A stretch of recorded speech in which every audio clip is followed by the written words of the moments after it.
Hello, I'm making a review and react. I remember, so you don't have to today. We'll be watching Master of Disguise.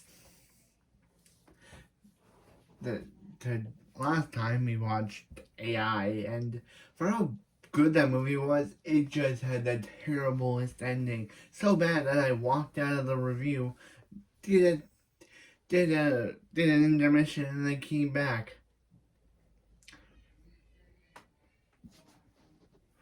It's even on the next people's watch list. People also watched. But anyway, that. But anyway, let's watch Master of Disguise. Master of Disguise.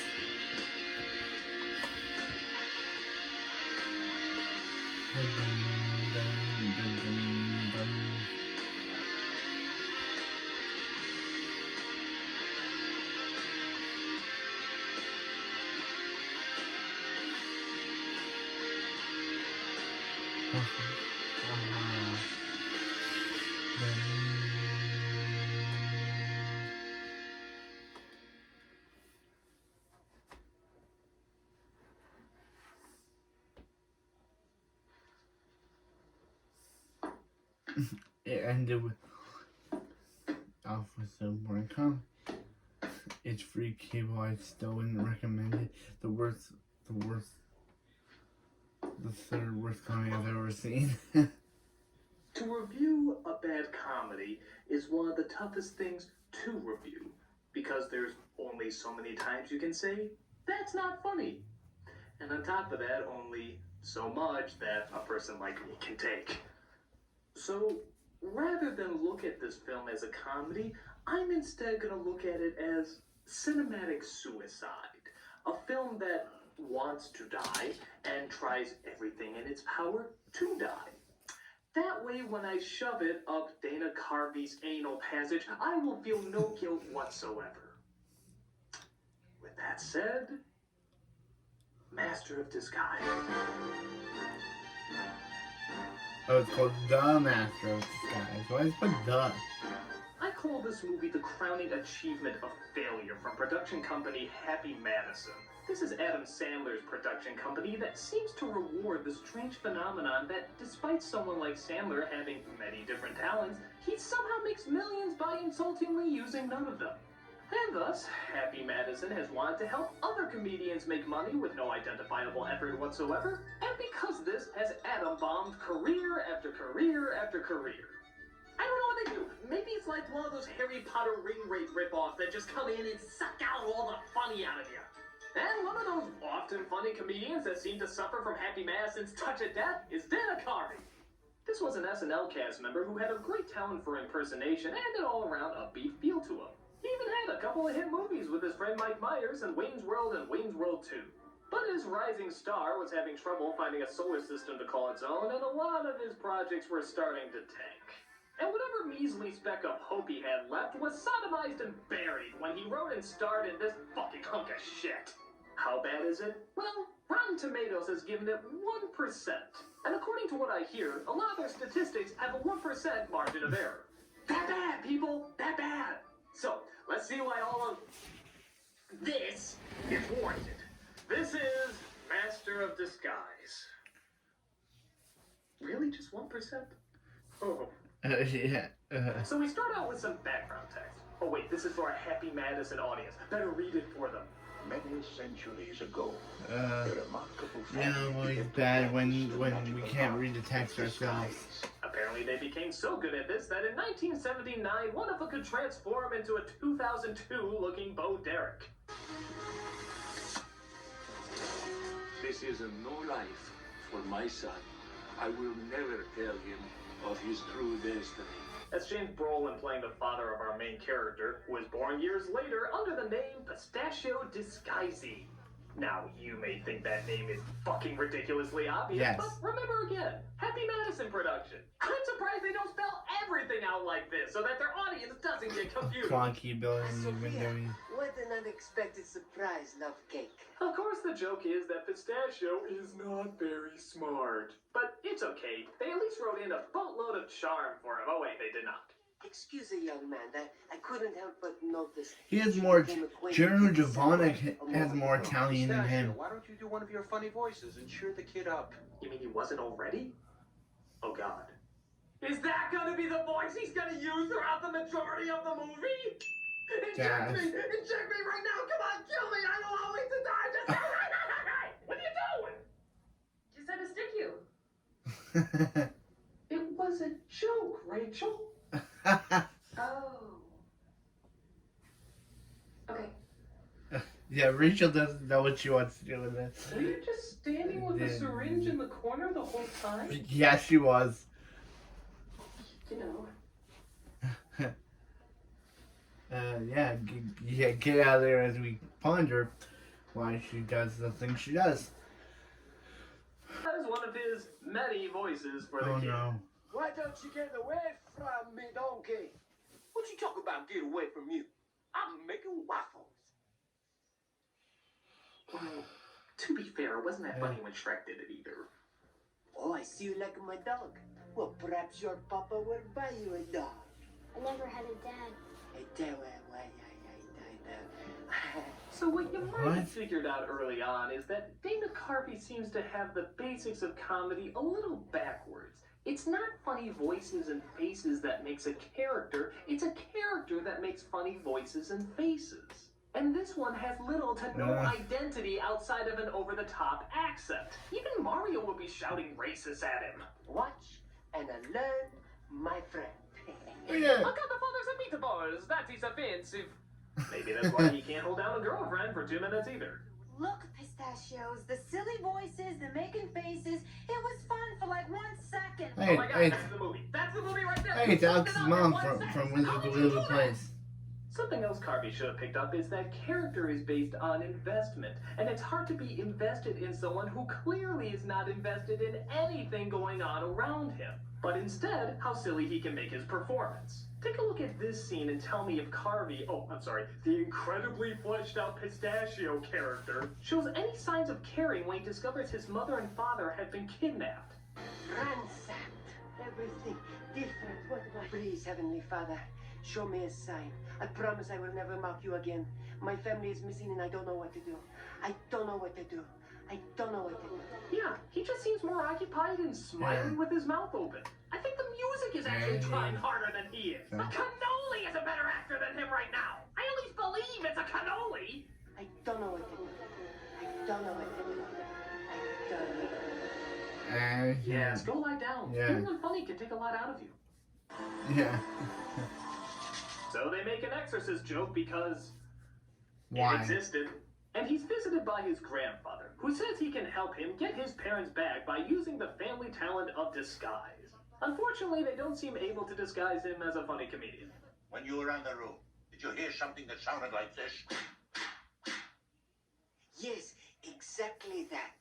Here's another big problem. I'm sorry, I hate to pick apart every little bit, but bad comedy has to be understood if it's not to be repeated. Which I'm sure this film is gonna do a lot of anyway. Slapstick is funny because of cause and effect. Somewhere in the mix, somebody has to suffer. That's the nature of comedy. Now, you can delay the reaction or have the reaction happen to somebody else, but bottom line, somebody has to be in some form of misery. Carvey, however, throughout the entire film, just smiles this dumbass smile. If he's not going to be hurt by any pain, then show the reaction of the confused person trying to hurt him. That would be funny because they're not getting the reaction they wanted. Or if you're playing with the audience expectation, give a payoff or at least some understanding that that's what you're trying to do. But nope, dumbass smile, that's all we get. Get me some man-sized meatballs. Meatballs. Yeah, if my mouth open makes them laugh on Baby Geniuses, it must make them laugh here. Look, that face might entertain your 1-year-old for an hour and a half, but asshole, you were on SNL! You have to know more than this! Yes. I mean, it's like somebody chopping off my head with a sword and nobody ever having a reaction.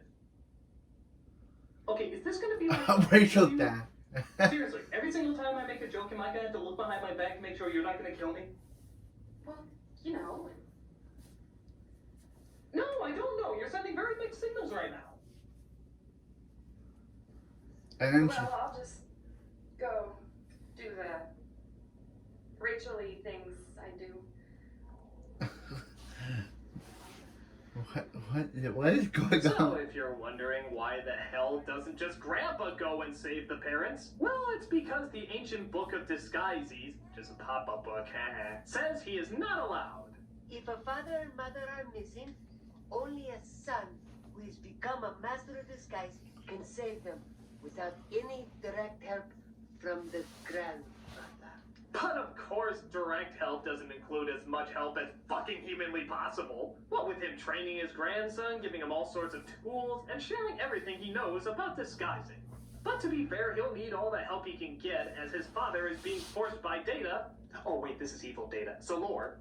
To use his disguises to steal priceless artifacts, or else he'll kill his wife. Become a master of disguise once again and help me obtain the world's rarest treasures. What? Did he actually fart, or was that added in? Okay, I'll give this movie 1 point for making me laugh at a fart joke. That's actually very difficult to do. So this movie actually put in for a joke. Come on. That was funny! But thank God our heroes are doing more important things, like dressing Carvey up like an Indian Steve Carell. The question is not who I am, the question is who are you? I know who I am.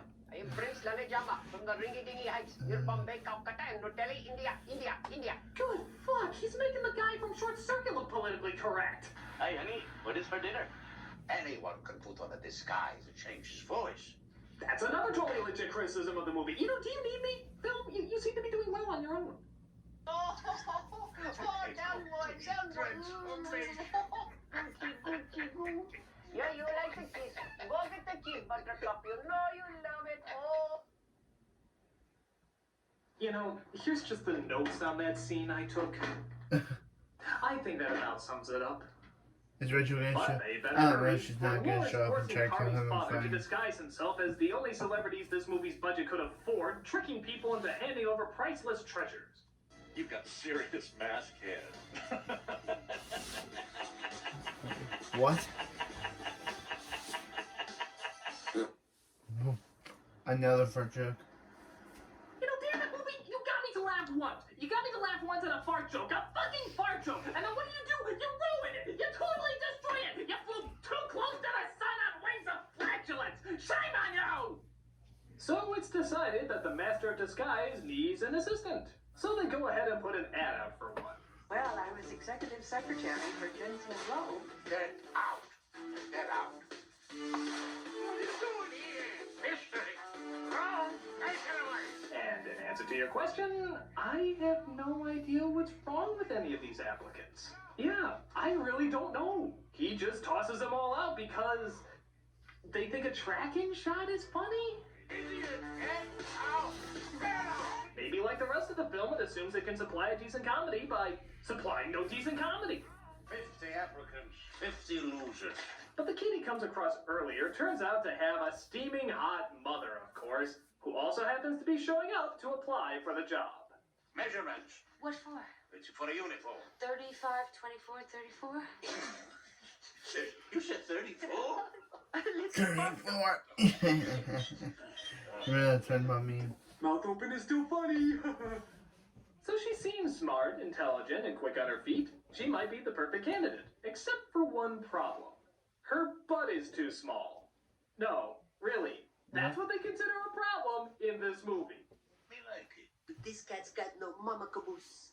Un po' magre di culo, eh? Ti dispiace? Capisco. Lei è un culo. What is going on here? You know, has this actress gone on to anything else? Okay, good. So she's doing well. That's good. Yeah. What was? Oh, much.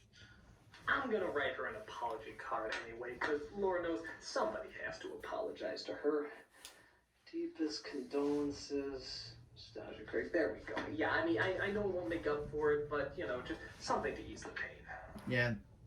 And some chocolates, you know, just something nice to send her. Maybe she can just look at it and say, hey, maybe it wasn't all that bad. Got chocolates, you know, just something to, just something. Yep. And a check, you know. I mean, And for a God's check. sake, I mean, I'm sure she got paid, but whatever she got paid, it wasn't enough. Wasn't enough. So they find a cigar at the scene of the crime that belongs to the Turtle Club. So, what does he do? Dress up like a turtle, of course. Now, keep in mind, this is the image that appears the most in all the advertising. The turtle guy. This is the character that they like to really push. So, obviously, this is the comedic highlight of the movie. This is what they want you to remember the most. And how does it go? Are you a member of the Turtle Club? Am I not turtly enough for the Turtle Club? Is he okay? He's fine, Turtle. Turtle. Turtle. Do you think we can go in for a moment? Well, don't think it's too funny. Turtle. Turtle.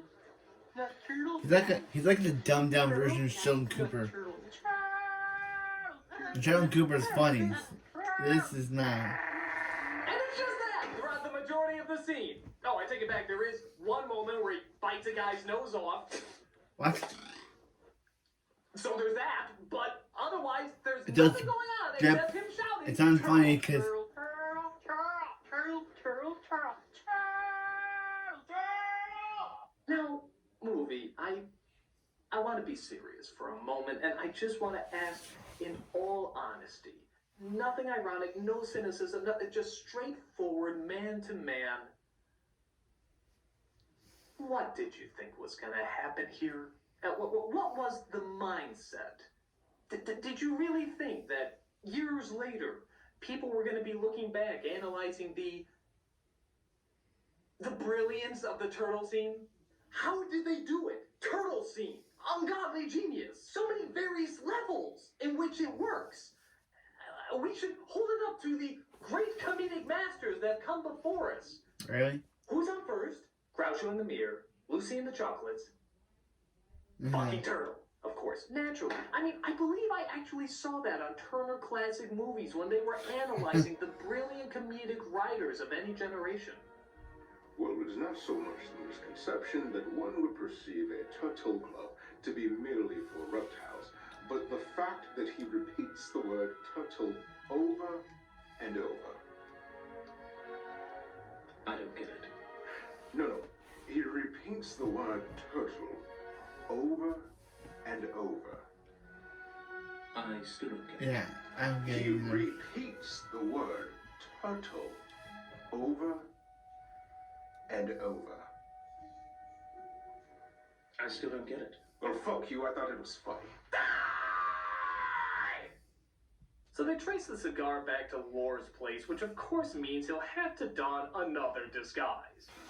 Oh yeah! Some people live for my misery. Say hello to my little friend. Holy Hanabasas. Yes. Continuing the Mike Myers tradition of being so wrapped up in how funny you are that you barely even look the other person in the Yeah, face. yeah. No. Chicken satay? Get a little stick stuck in my esophagus. Not a chance. Okay. Now I'm going to ask you. You got a little wiener and some tiny nuts? Sorry. You know, I could tell just by looking at you. You had little wiener and some tiny nuts. Oh yeah.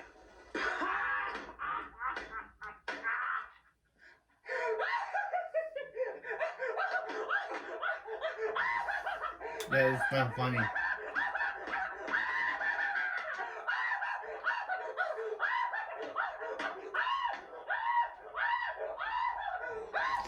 Man, not funny. He's laughing like super funny.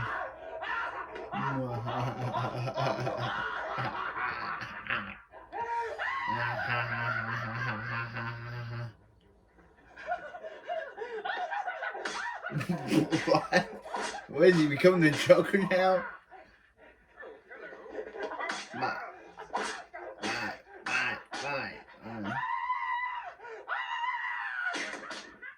He was at the cameraman.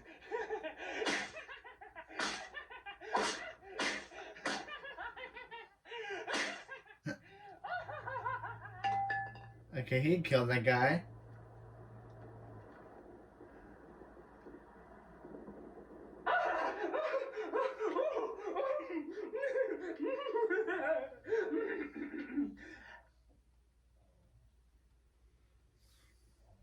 Where was I the last 2 minutes?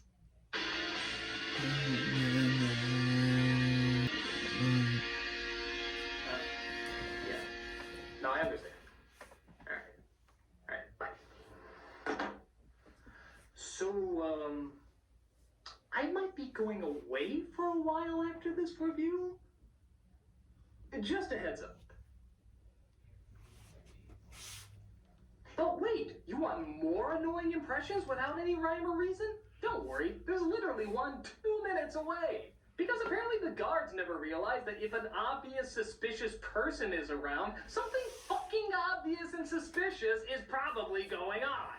Back taxes for her time as an exchange student at the University of Heidelberg. But what? 2 minutes is too long a time to go without another one of these irresistible characters? Well, how about 30 seconds? Yeah, literally. 30 seconds later, he's another character. The Bureau ding dong ding ding wall. Hut 1, hut 2. I need a Charleston chew. Get it, got it, got it. Oh, I did receive a letter. She received a letter. Get it, got it, doubt it. That's my catchphrase. I'm trying to hammer it in. I just know all these characters are gonna have spin-off shows, seeing how so well developed and brilliantly written they are. What was that? 80 seconds of screen time? That's more than enough to leave an impression. Oddly enough, even with them getting closer and closer to the villain, they never do seem to stop him from continuing his evil plans. Maybe if they spent a little more time thwarting and a little less time mugging. Truly insane. Am I? Fuck.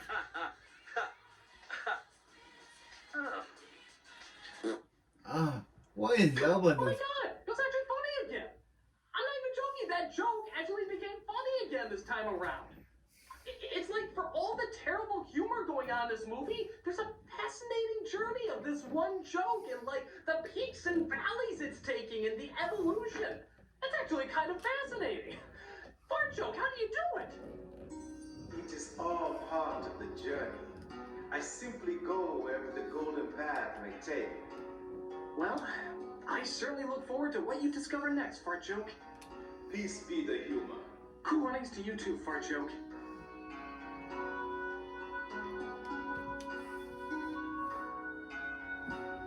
Fart Joke. So Carvey asked for assistance from his magic ancient ball. Yeah, one of those is in this now. And he gets help from his grandfather, who, just to clarify again, can't help him. I'm a pre-recorded hologram. What is your question? I fear I have not mustered enough energy to overcome our enemies. Pistachio, I was hoping you'd be here. Huh, that pre-recorded hologram somehow seemed to know that a kid would enter from the left. And not be freaked out at all that there's a giant scary head hovering over him. That's crazy. So crazy. It just might Work. He sneaks into the bad guy's hideout as a cherry pie. Hopefully that's the only cherry Dana Carvey's ever popped. And tries to rescue his assistant and his father, who are apparently being auctioned off on Black Mark eBay.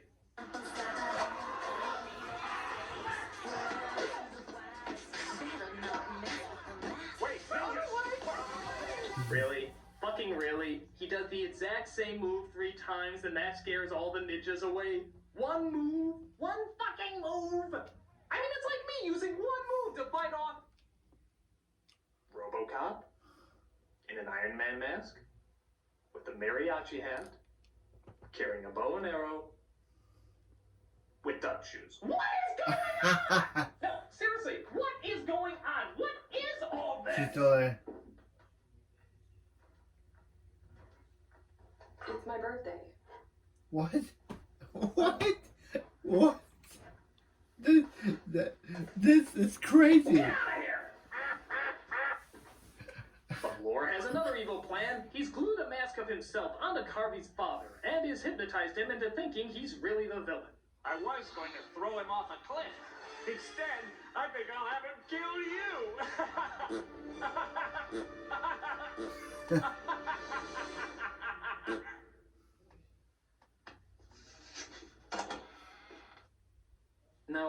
Fart joke, I have to admit, that last one wasn't as funny as the other ones. Do not worry, critic. It is as I have said before. The journey of the fart joke must flow wherever the wind may take it. Well, I really hope your journey doesn't end here, Fart joke. I'd love for you to keep exploring the possibilities of this realm. So do I, critic. So do I. Now, I must continue my travels.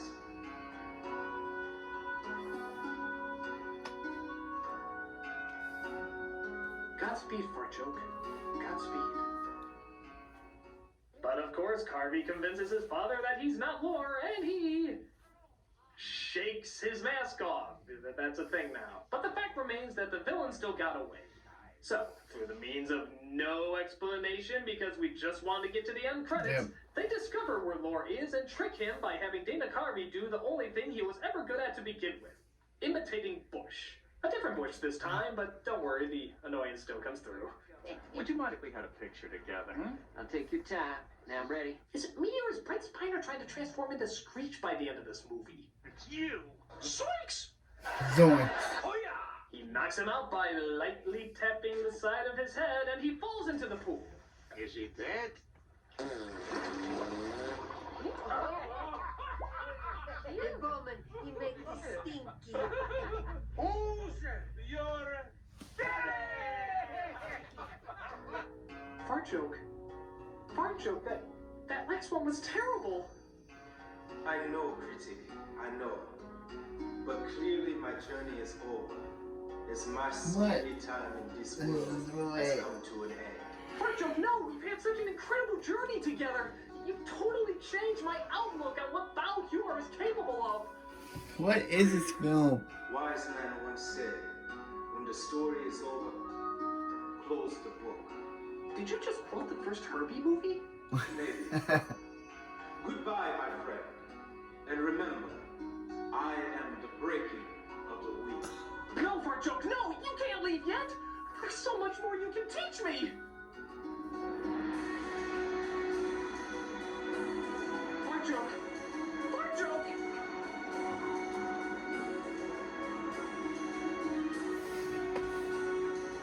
Goodbye, Fart joke. I'll remember you always.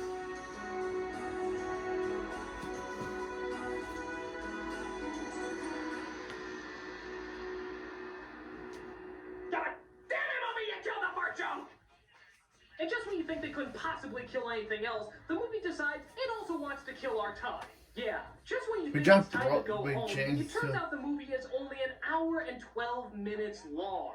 God, it feels such an eternity longer, but nevertheless, Jennifer that's the running Esposito time. is in this? So, they literally fill up 8 minutes of credits with bloopers, alternate takes, deleted scenes. They're pretty much forcing you to watch all the special features on the DVD because they know for a fact you'll never be interested enough in seeing them. And it just keeps going and going and going and going.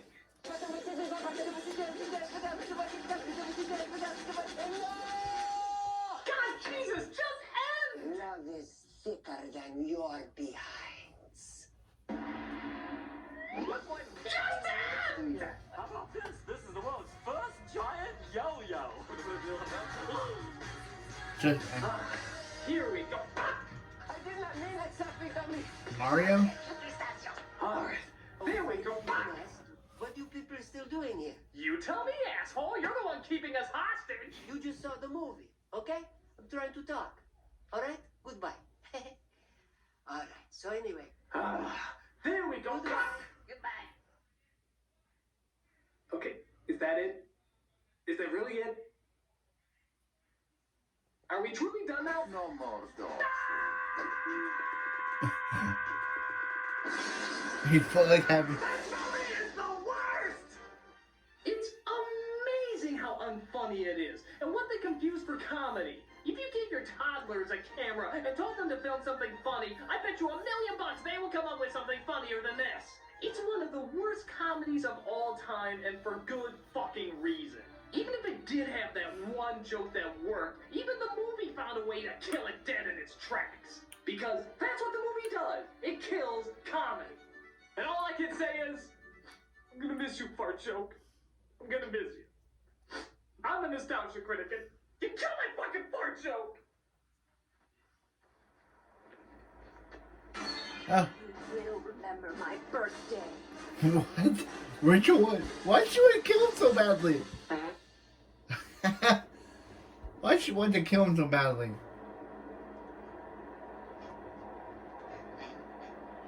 Why does she want to kill him so badly?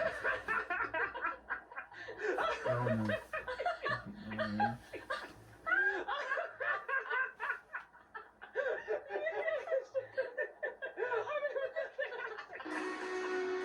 I am the breaking of the wind.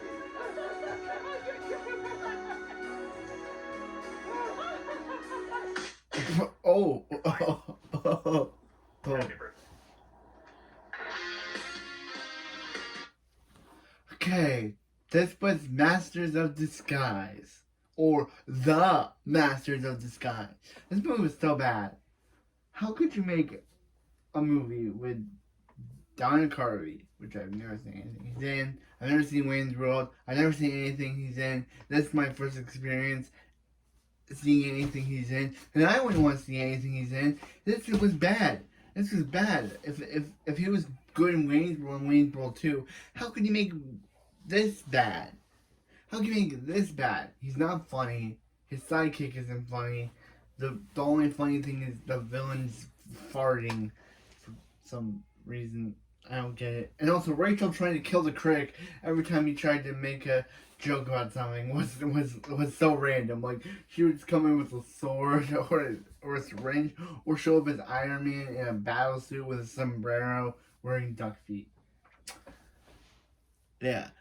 Next time we take a look at the second Power Rangers film, Turbo, a Power Rangers movie. Let's shift into Turbo.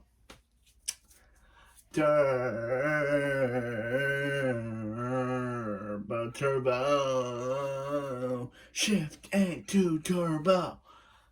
On the Rangers said to rock, go.